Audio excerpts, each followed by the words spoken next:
ऐसे ही दाऊद इब्राहिम ने बॉलीवुड के साथ मिलकर ऐसी कई मूवीज बनाई जिनके पीछे ब्लैक मनी इन्वॉल्व थी।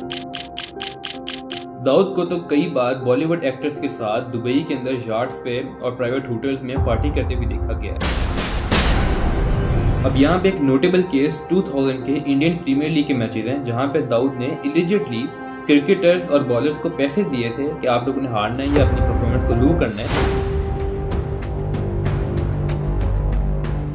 अब देखो, हम 1993 से थोड़ा सा पीछे आ जाते हैं तो 1992 के अंदर इंडिया के अंदर बाबरी मस्जिद को डिमोलिश कर दिया गया था और इसकी वजह से हिंदू मुस्लिम राइट्स बहुत ज्यादा हो गए थे, यानी दंगे फसाद शुरू हो गए थे। और दाऊद और टाइगर मेमन, जो दाऊद का एक क्लोज एसोसिएट था, उन दोनों ने मिलकर ये प्लानिंग की कि इसी मौके का फायदा उठाते हैं और इंडिया की गवर्नमेंट पर स्ट्राइक बैक करते हैं। अब फाइनली दिन आता है एग्जीक्यूशन का, जब 12 मार्च 1993 को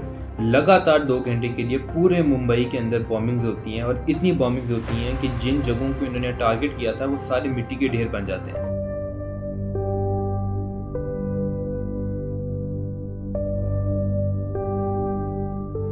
अब इन बॉम्बिंग्स के अंदर 4 लोग इन्वॉल्व थे, जिसके अंदर टाइगर मेमन का भाई याकूब मेमन, दाऊद इब्राहिम और पाकिस्तान की इंटेलिजेंस एजेंसी थी।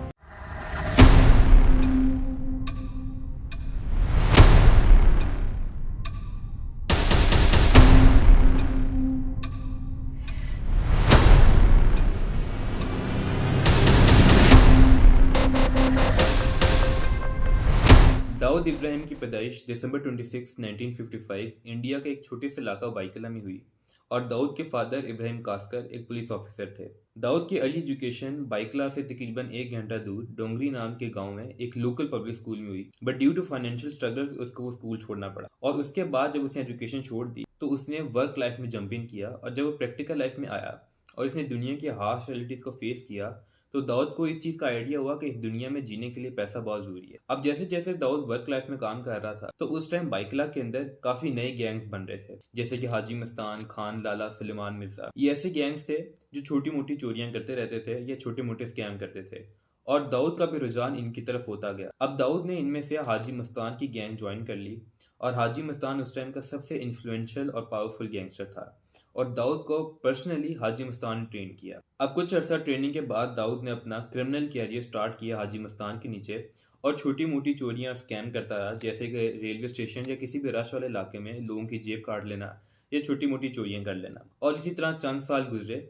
और दाऊद को इस पैसे का नशा हो गया। दाऊद को पता चला कि यार इस तरह पैसा कमाना तो बहुत ईजी है और वो आहिस्ता आहिस्ता बहुत ऊपर तक आ गया, यहाँ तक कि वो हाजी मस्तान का फेवरेट क्रिमिनल बन गया था। अब कुछ साल ऐसे गुजरने के बाद दाऊद ने अर्ली 1980s में डिसाइड किया कि अब वो अपना इंडिपेंडेंट क्रिमिनल कैरियर स्टार्ट करेगा, जिसके लिए इसने डी गैंग की फॉर्मेशन की, यानी कि दाऊद गैंग। और दाऊद गैंग ने आते साथ ही दुबई से लेके इंडिया तक गोल्ड बार्स का बिजनेस स्टार्ट कर लिया, यानी कि दाऊद दुबई से लेके इंडिया तक गोल्ड बार्स को स्मगल करता था, जिसके लिए वो टाइगर मेमन का इस्तेमाल करता था। अब टाइगर मेमन दाऊद इब्राहिम का अच्छा दोस्त बन गया था और उस टाइम टाइगर मेमन दुबई और मिडिल ईस्ट के अंडरवर्ल्ड का बेताज बादशाह माना जाता था। इसके साथ साथ दाऊद ने हांगकांग और सिंगापुर से महंगे तरीन वीसीआर, इलेक्ट्रॉनिक डिवाइसेस, ये सब चीजें स्मगल करना स्टार्ट कर दी, जिसके लिए वो अपने सीक्रेट पोर्ट्स इस्तेमाल करता था, जहाँ पे कोई भी पुलिस ऑफिसर वगैरह इसको तंग नहीं करते थे और कोई लॉ इन्फोर्समेंट अथॉरिटीज नहीं होती थी। फिर भी अगर इसको कोई पुलिस वाला तंग करता था तो ये इसको पैसे या रिश्वत देके मुंह बंद करा लेता था। अब 1980s के अंदर इंडिया के अंदर ड्रग्स, हीरोइन, कोकेन वगैरह का नया नया एक ट्रेंड चला था,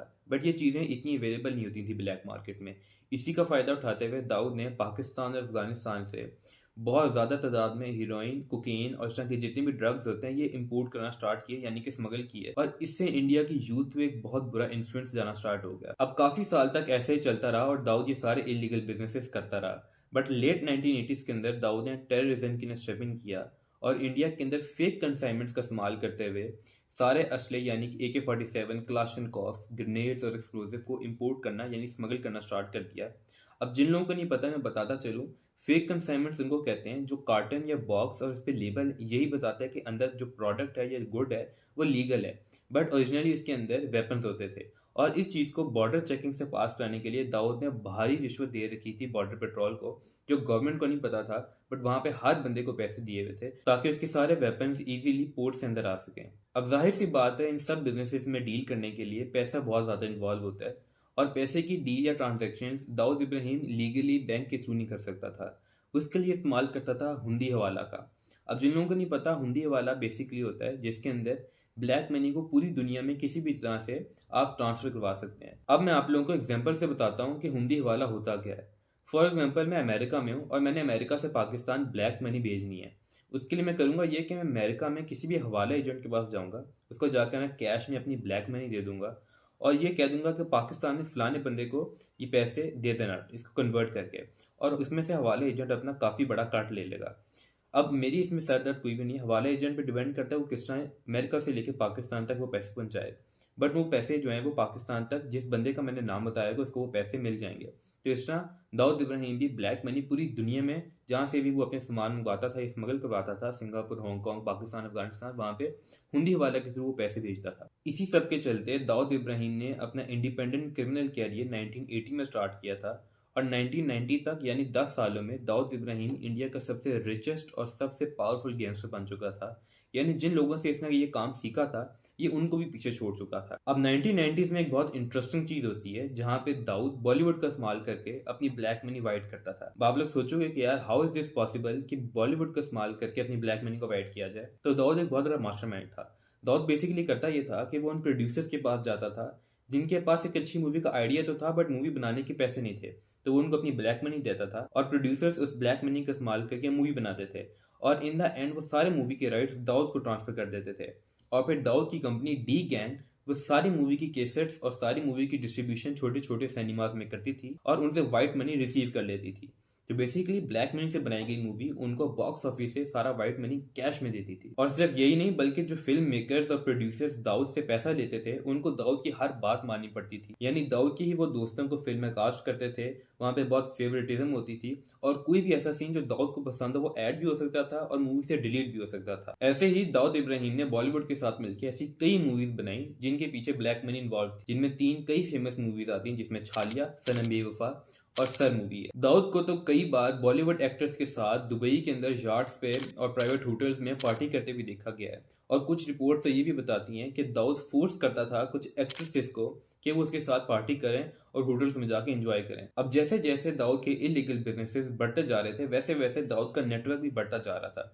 और सारी दुनिया के नटोरियस से नटोरियस क्रिमिनल्स ये चाहते थे कि वो दाऊद के साथ बिजनेस करें। बट जब भी कोई बंदा दाऊद के साथ बिजनेस करना चाहता था उसके दिमाग में एक ही चीज होती थी कि दाऊद एक बहुत रूथलेस और बहुत ही अटरली मास्टरमाइंड क्रिमिनल है। यानी उसकी पब्लिक में ऐसी इमेज बन चुकी थी कि दाऊद इब्राहिम के साथ जो भी डील करेगा वो उसके साथ फ्रॉड नहीं कर सकता क्योंकि दाऊद हमेशा 1 स्टेप अहेड होता था किसी भी डील में। अब दाऊद ने इन सब इलीगल बिजनेस से जितना भी पैसा कमाया था वो ये नहीं चाहता था कि सारा पैसा उसका फारिग पड़ा रहे। तो उसने किया ये कि उसने फ्रंट कंपनीज रजिस्टर करवाई, यानी ऐसी कंपनीज जो उसके नाम पे नहीं थी बल्कि उसके एसोसिएट्स, उसकी फैमिली मेंबर या उसके दोस्तों के नाम पे थी और उन कंपनीज का इस्तेमाल करके ये प्रॉपर्टी, रियल एस्टेट और कंस्ट्रक्शन प्रोजेक्ट्स में इन्वेस्ट करता था। ऐसे कई दुबई और पाकिस्तान, इंडिया, बांग्लादेश में कंस्ट्रक्शन प्रोजेक्ट्स हैं जहां पे दाऊद की हैवी इन्वेस्टमेंट थी बट उसका नाम कहीं पे भी नहीं आया क्योंकि उसने अपने दोस्तों के नाम की रजिस्टर्ड कंपनीज इस्तेमाल की। यहाँ तक के दाऊद इब्राहिम दुबई के महंगे तरीन होटल्स और बिल्डिंग्स में इन्वेस्ट कर चुका है और दाऊद इब्राहिम का बुर्ज खलीफा में भी एक बहुत बड़ा इन्वेस्टमेंट का स्टेक है। बट मजे की बात यहाँ पे ये है कि दाऊद इब्राहिम सबसे ज्यादा कंस्ट्रक्शन प्रोजेक्ट्स में इन्वेस्ट करता था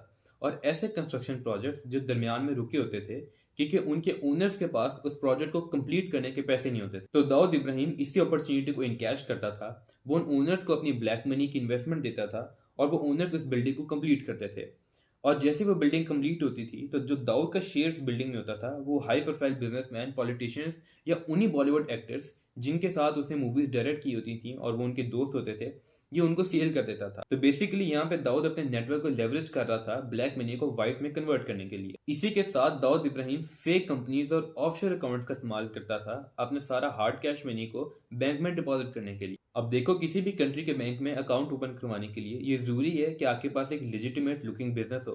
ताकि बैंक को ये एश्योरिटी हो कि आपका पैसा लीगल है और दाऊद का सारा पैसा तो इलीगल था। तो basically Dawood shell companies register करवाता था मुख्तलिफ कंट्री में जिनमें यूके, हांगकांग, सिंगापुर आते हैं और शेल कंपनीज ऐसी कंपनीज होती हैं जो सिर्फ पेपर पे एग्जिस्ट करती हैं और प्रैक्टिकली उनका कोई नामो निशान नहीं होता। और इसके बाद वो ऐसे कंट्रीज में बैंक अकाउंट ओपन करवाता था जहां पे इतनी पूछताछ नहीं होती और टैक्स 0% होता है, जिनके अंदर मुख्तलिफ तरह के आइलैंड्स आते हैं, जैसे ब्रिटिश वर्जिन आइलैंड हो गया या कीमैन आइलैंड हो गया। और फिर इन्हीं ऑफशोर अकाउंट्स का इस्तेमाल करके दाऊद पूरी दुनिया के अंदर इजीली मनी ट्रांसफर कर लेता था। अब दाऊद के सबसे ज्यादा ऑफशोर अकाउंट्स पनामा नाम की कंट्री में थे, और अगर वहां के बैंक या अथॉरिटीज इसको तंग करती थी कि ये सारा पैसा तुम्हारे पास कहाँ से आया, तो वो ये शो करवाता था कि ये सारा पैसा मैंने बेटिंग से या लॉटरी से विन किया है। और उसको प्रूव करवाने के लिए वो फेक बिजनेस रिकॉर्ड्स बनाता था, या फिर वो मैनिपुलेटेड क्रिकेट मैच करता था। तो बेसिकली होता यह है कि जब भी कोई बेट या कसिनो से पैसे विन करता है तो वो पैसे कैश में दिए जाते हैं, और वो बैंक को यही जस्टिफिकेशन देते थे कि ये हमने क्रिकेट मैच की बैट लगा के या कसिनो से विन किए हैं, हालांकि वो सारा पैसा इलीगल बिजनेस से आया था। अब यहाँ पे एक नोटेबल केस 2000 के इंडियन प्रीमियर लीग के मैचेस हैं, जहां पे दाऊद ने इलिजिटली क्रिकेटर्स और बॉलर्स को पैसे दिए थे कि आप लोगों ने हारना है या अपनी परफॉर्मेंस को लो करना है, ताकि वो टीम हार जाए और दूसरी टीम जीत जाए। और इस तरह दाऊद ने इलीगल बैट्स लगा के पैसे कमाए और उसकी जस्टिफिकेशन बैंक को दी। अब देखो, यहाँ तक दाऊद ने जितने भी इलीगल काम किए वो only for the sake of money किए। बट 1993 के अंदर दाऊद एंट्री लेते हैं टेररिज्म के अंदर, और पाकिस्तान की इंटेलिजेंस एजेंसी के साथ मिलके वो मुंबई में इतनी बॉम्बिंग्स करता है कि 250 प्लस लोगों की मौत हो जाती है और 7 से ज्यादा लोग इंजर हो जाते हैं। अब देखो, हम 1993 से थोड़ा सा पीछे आ जाते हैं तो 1992 के अंदर इंडिया के अंदर बाबरी मस्जिद को डिमोलिश कर दिया गया था, और इसकी वजह से हिंदू मुस्लिम राइट्स बहुत ज्यादा हो गए थे, यानी दंगे फसाद शुरू हो गए थे। और दाऊद और टाइगर मेमन, जो दाऊद का एक क्लोज एसोसिएट था, उन दोनों ने मिलकर ये प्लानिंग की कि इसी मौके का फायदा उठाते हैं और इंडिया की गवर्नमेंट पर स्ट्राइक बैक करते हैं। अब इन बॉम्बिंग्स के अंदर 4 लोग इन्वॉल्व थे, जिसके अंदर टाइगर मेमन का भाई याकूब मेमन, दाऊद इब्राहिम और पाकिस्तान की इंटेलिजेंस एजेंसी थी। अब दाऊद इब्राहिम ने इसमें स्पॉन्सर किया था, यानी सारी फाइनेंशियल चीजें उसने की थी। टाइगर और उसके भाई ने मिलकर इसकी एग्जीक्यूशन की थी, और पाकिस्तान का जो आईएसआई है, जो इंटेलिजेंस एजेंसी है, वो इसके पीछे मास्टरमाइंड थी। तो बेसिकली दाऊद ने कुछ सिलेक्टिव बंदे पाकिस्तान आईएसआई के पास, और उस टाइम एक प्राइवेट एजेंसी होती थी लश्कर तैयबा, उनके पास भेजे, और उन लोगों ने इनको पर्सनली ट्रेन किया कि इन लोगों ने कहाँ कहाँ पे ये बॉम्ब्स प्लांट करने हैं, इन बॉम्ब्स का इस्तेमाल कैसे करना है और इनकी एग्जीक्यूशन कैसे करनी है। और पाकिस्तान की आईएसआई और लश्कर तैयबा ने इनको ये ट्रेनिंग भी दी और इनको शेल्टर भी दिया। अब फाइनली दिन आता है एग्जीक्यूशन का, जब 12 मार्च 1993 को लगातार 2 घंटे के लिए पूरे मुंबई के अंदर बॉम्बिंग्स होती हैं, और इतनी बॉम्बिंग्स होती हैं कि जिन जगहों को इन्होंने टारगेट किया था वो सारे मिट्टी के ढेर बन जाते हैं। और सबसे पहले बॉम्बिंग्स होती हैं मुंबई स्टॉक एक्सचेंज पे, जहाँ पे जितने भी एम्प्लॉयज बैठे हुए थे, 50 प्लस लोग थे, वो सारे मर जाते हैं। उसके बाद एयर इंडिया की बिल्डिंग, रेलवे स्टेशन, रश वाले इलाके, मार्केट्स वगैरह, और कुल मिला के 250 प्लस लोग मर जाते हैं और 700 प्लस लोग इंजर्ड हो जाते हैं। अब देखो, लगातार 2 घंटे बॉम्बिंग होने के बाद पूरे मुंबई के अंदर एक दंगा फसाद छा जाता है। हर जगह पे आग लगी होती है, हर जगह पे बॉडीज होती हैं, खून खून का आलम होता है, और लोग अब अपने घरों से बाहर भी निकलने से डरते हैं। जब ये सारा दंगा फसाद हो जाता है तो कुछ दिन के बाद जब गवर्नमेंट और पुलिस अथॉरिटीज इस पर काम करना स्टार्ट करती हैं और इन्वेस्टिगेशन करती हैं, तो याकूब मेमन, जो टाइगर मेमन का भाई होता है, वो अरेस्ट हो जाता है, और वो उसके बाद कन्फेशन कर देता है कि इसके अंदर डी कंपनी का एक बहुत बड़ा रोल है। उसके बाद गवर्नमेंट जो है वो दाऊद की और बाकी पाकिस्तान की आईएसआई और टाइगर मेमन के साथ जितनी कॉल्स होती हैं उनको ट्रैक करता है, उनको सुनता है, तो ये पता चलता है कि इसके अंदर दाऊद इब्राहिम, टाइगर मेमन और पाकिस्तान की आईएसआई के साथ लश्कर तैयबा की इन्वॉल्वमेंट है। उसके बाद पूरे इंडिया के अंदर हवाला एजेंट्स के खिलाफ क्रैकडाउन किया जाता है, और फिर वो एजेंट्स बताते हैं कि कैसे उन्होंने दाऊद की हेल्प की दुबई से लेकर इंडिया तक पैसे मूव करने के लिए, जो फंड कर रहे थे इस अटैक को। इसी के साथ साथ जब टाइगर मेमन का भाई याकूब मेमन अरेस्ट हो गया, तो उसकी जो गैंग मेंबर्स थे उन लोगों ने आके खुद कन्फेस कर दिया कि इसके पीछे दाऊद और टाइगर जो है वो इन्वॉल्व है, उनके साथ पाकिस्तान की आईएसआई भी इन्वॉल्व है। अब इन बॉम्बिंग्स के होने के काफी अर्से तक गवर्नमेंट ने अभी तक दाऊद के खिलाफ कोई ऑफिशियल क्रिमिनल इन्वेस्टिगेशन लॉन्च नहीं की थी, जिसकी वजह ये थी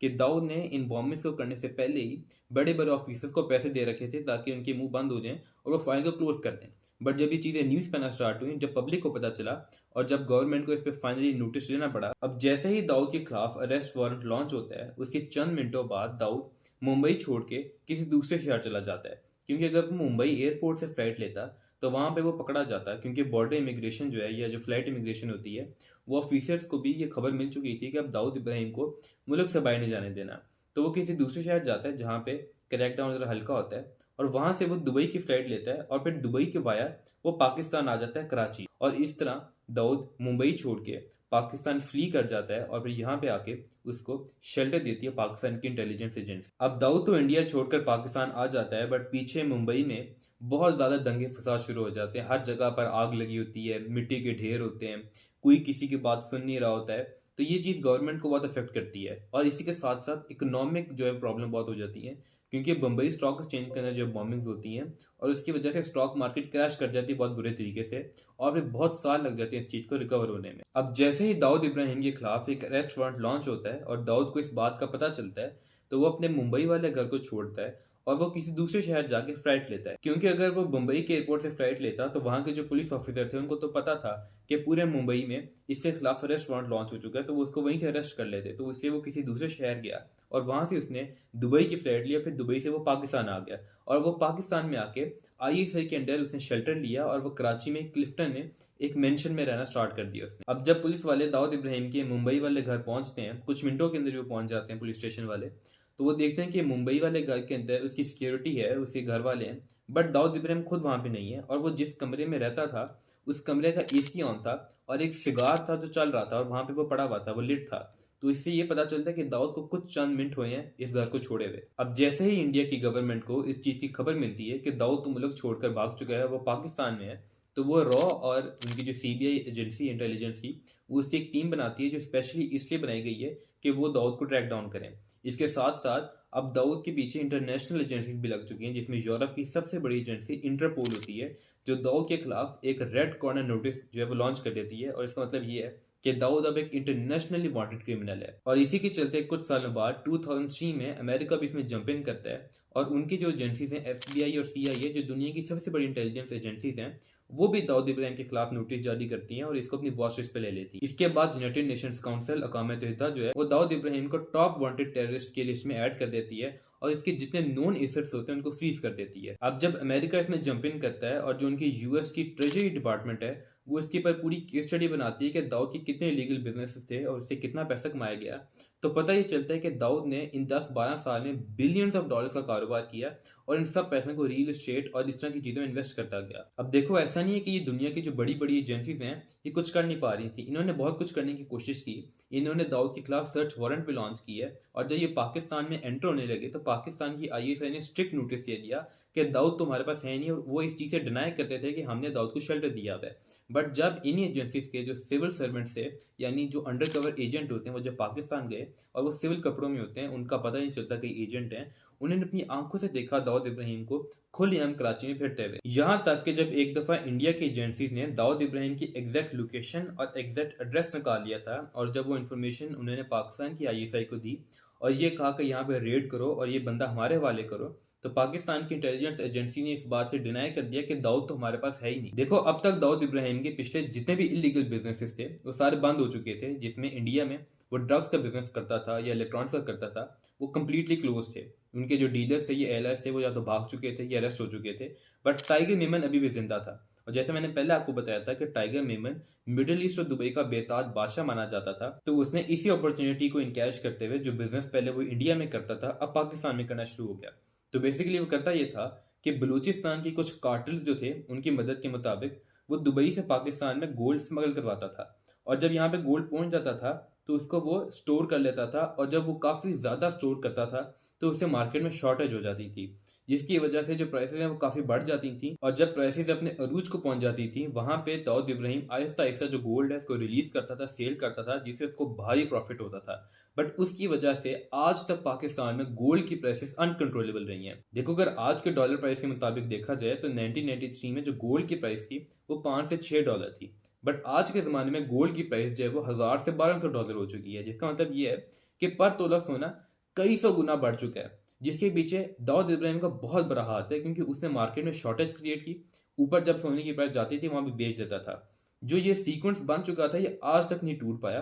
और ये प्राइसेस अब बढ़ती जा रही हैं क्योंकि पाकिस्तान में शॉर्टेज ही रहती है हमेशा। देखो, जब उस टाइम पे दाऊद इब्राहिम ने मार्केट में गोल्ड की शॉर्टेज की हुई थी, तो अगर कोई भी दुकानदार जिसके पास गोल्ड होता था और वो मार्केट में सेल करना चाहता था और अगर उसकी प्राइस दाऊद इब्राहिम ने जो प्राइस सेट की हुई थी उससे कम होती थी, तो जो डी गैंग के लोग थे या जो दाऊद इब्राहिम के लोग थे उस बंदे की दुकान ही बंद करा देते थे या उसको थ्रेटन करते थे कि उसी प्राइस से बेचो जिस प्राइस पे दाऊद बेच रहा है, वरना तुम्हारी दुकान बंद कर देंगे। अब देखो, यहाँ पे एक बहुत कॉमन थॉट हम सबके माइंड में आती है, वो ये है कि यार जब इस बंदे के पीछे, दाऊद इब्राहिम के पीछे पूरी दुनिया की बड़ी से बड़ी ऑर्गेनाइजेशंस लगी हुई हैं, इंटरपोल है, सीआईए है, एफबीआई है, यूनाइटेड नेशन है, ये पकड़ा क्यों नहीं जा रहा? देखो, इसके पीछे एक ही रीजन है, वो ये है कि जो पाकिस्तान की आईएसआई है वो इसको शेल्टर दे रही थी। पाकिस्तान की इंटेलिजेंस एजेंसी जब भी इसके पीछे कोई क्रैकडाउन होता था वो इसको किसी ना किसी जगह पे रीलोकेट कर देते थे। और यहाँ पे एक बहुत इंटरेस्टिंग पॉइंट ये है कि जब 1993 में दाऊद इब्राहिम मुंबई छोड़कर पाकिस्तान आया था, उस टाइम पाकिस्तान में नून लीग की हुकूमत थी जिसमें मियां मोहम्मद नवाज शरीफ आता है और शहबाज शरीफ आता है। और माना यह जाता है कि इन लोगों के दाऊद इब्राहिम के साथ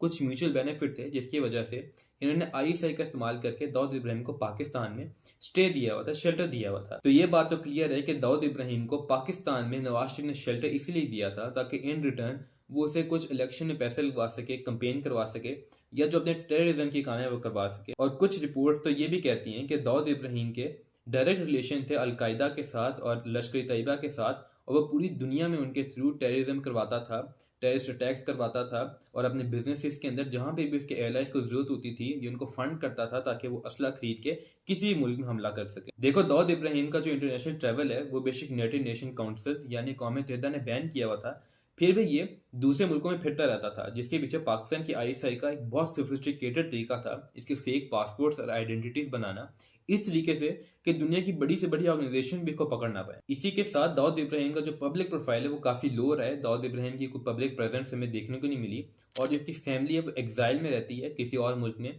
और यहाँ तक कि जो इसके बच्चे हैं वो एक बहुत लेविश लाइफस्टाइल गुजार रहे हैं। इसके बच्चों ने इंग्लैंड से जाके अपनी एजुकेशन कंप्लीट की। इसकी फैमिली जो है वो लग्जरी टूर्स करती है। बट मजे की बात यह है कि इसको आज तक कोई ऑर्गेनाइजेशन पकड़ नहीं पाई, क्योंकि जब भी कोई ऑर्गेनाइजेशन इसके करीब आने की कोशिश करती है पाकिस्तान की आईएसआई डिनाई कर देती है कि ये तो पाकिस्तान में रहता ही नहीं है। हालांकि सीआईए, रॉ, एफबीआई वगैरह ने बहुत कोशिश की इसको पकड़ पाए, बट ये पाकिस्तान में आज तक नहीं पकड़ा गया। और दाऊद इब्राहिम ने मीडिया को भी बहुत मैनिपुलेट किया, यानी आज तक कोई दाऊद इब्राहिम के खिलाफ ऑफिशियली कोई से खिलाफ न्यूज़ नहीं लॉन्च कर पाया या कोई कंपेन नहीं लॉन्च कर पाया। कोई करता भी था तो डी गैंग कोई स्ट्रिक्ट एक्शन लेती थी, या वो न्यूज़ चैनल बंद करा देती थी या न्यूज़पेपर बंद करा देती थी। तो दाऊद इब्राहिम का कोई भी नाम नहीं ले पाया, कोई लेता भी था तो वो ब्लर कर दिया जाता था या वो कैंसिल कर दिया जाता था। अल्टीमेटली आज भी दाऊद इब्राहिम दुनिया का सबसे ज्यादा मोस्ट वांटेड ग्लोबल क्रिमिनल है, और दुनिया की बड़ी से बड़ी agency CIA, FBI, Interpol, United Nation council सब इसके पीछे लगे हैं, बट कोई भी इसको आज तक पकड़ नहीं पाया। हमें ये भी नहीं पता ये जिंदा है या मर गया है, क्योंकि पाकिस्तान की जो आईएसआई है, इंटेलिजेंस एजेंसी,